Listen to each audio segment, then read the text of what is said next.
Le syndrome du jumeau perdu, est-ce que vous savez ce que c'est? Eh bien, c'est ce que je vous explique dans cette vidéo tout de suite. Il faut savoir que dans la plupart des grossesses, il n'y a pas un seul embryon, il y en a plusieurs. La plupart du temps, un seul reste en vie et les autres embryons vont être expulsés de manière naturelle et on se retrouve avec des petites pertes de sang, ce qu'on appelle spotting. C'est pour ça que quand on est enceinte, et qu'on a ces petits saignements, on se dit « Ah ben non, en fait, je ne suis pas enceinte ». Alors que si, c'est juste que un ou plusieurs embryons sont partis de manière naturelle. Soit les embryons vont être intégrés à la paroi utérine, certains embryons vont se momifier et rester dans la poche amniotique, c'est-à-dire que l'embryon qui, lui, est resté dans le ventre va avoir son jumeau ou sa jumelle qui va venir cohabiter avec lui. C'est comme ça qu'on peut avoir la peur des insectes, la peur des papillons ou déclencher des problèmes de peau. Il faut savoir que pour celui qui reste, ça peut être vécu comme un véritable deuil. Imaginez que vous êtes deux dans une pièce, vous passez plusieurs jours, plusieurs semaines ensemble, et puis d'un seul coup, il ou elle disparaît du jour au lendemain. Comment allez-vous vous sentir? Qu'est-ce que vous allez penser, croire, imaginer? Eh bien, il faut savoir que pour l'inconscient de ce petit embryon, c'est la même chose. Il peut ressentir de la tristesse, de la peur, peur de disparaître à son tour, peur de mourir. Il peut ressentir de la colère. Pourquoi il ou elle est parti? Pourquoi moi je reste? Il peut ressentir de l'insécurité. À tout moment, moi aussi je peux partir, je peux mourir. Je ne suis pas en sécurité dans ce lieu, je ne suis pas en sécurité dans le ventre de ma mère. Il peut ressentir des angoisses et de l'abandon. Et puis dans certains cas, il peut être figé et ne plus vouloir se déplacer librement dans le ventre de sa mère. Il peut mettre en place des pensées limitantes. L'autre est parti à cause de moi. Ok, ça vient déjà planter une petite graine dans l'inconscient et puis une fois qu'on est adulte, vous pouvez attirer des relations où l'on vous quitte à chaque fois, où on vous abandonne.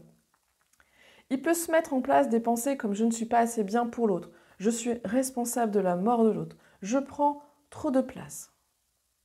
Les symptômes pour celui ou celle qui vit la perte d'un jumeau, d'une jumelle sont la présence d'un copain imaginaire dans l'enfance, l'envie d'acheter tout en double, l'envie de manger pour deux, le sentiment de ne pas se sentir complet, comme s'il manquait quelque chose, comme s'il manquait quelqu'un, un sentiment de solitude profond.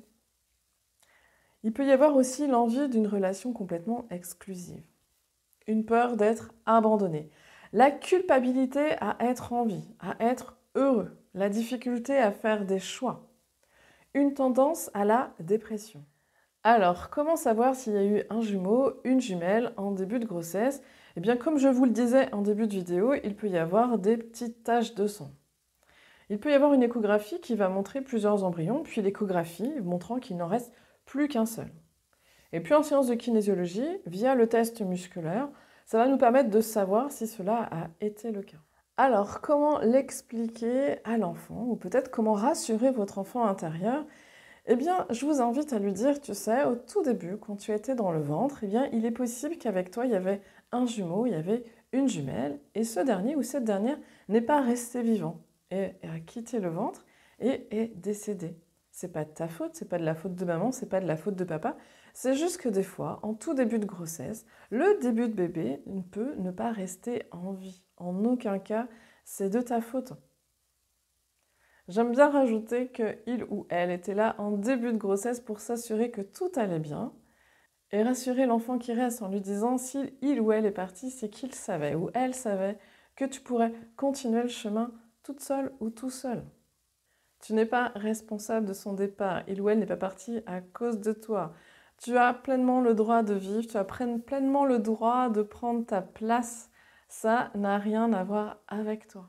En séance de kinésiologie, quand le sujet du jumeau perdu est mis en lumière, je demande à l'enfant ou à l'adulte ce qu'il souhaite dire à celui ou à celle qui est parti, afin de mettre des mots. Je peux aussi l'inviter à lui écrire une lettre, à lui faire un dessin ou toute autre chose qui pourrait lui faire du bien. Il faut vraiment se dire que c'est vraiment vécu comme un deuil et qu'il y a besoin de mettre des mots. Et puis je demande aussi à l'enfant ou à l'adulte en séance s'il aimerait que le jumeau ou la jumelle lui dise quelque chose. Okay, parfois, on a besoin d'entendre quelque chose, ça va venir rassurer l'enfant qu'il y a à l'intérieur de nous. J'espère de tout cœur que cette vidéo aura répondu à toutes vos interrogations. Si besoin, je vous invite à me poser toutes les questions dans les commentaires et j'y répondrai avec grand plaisir.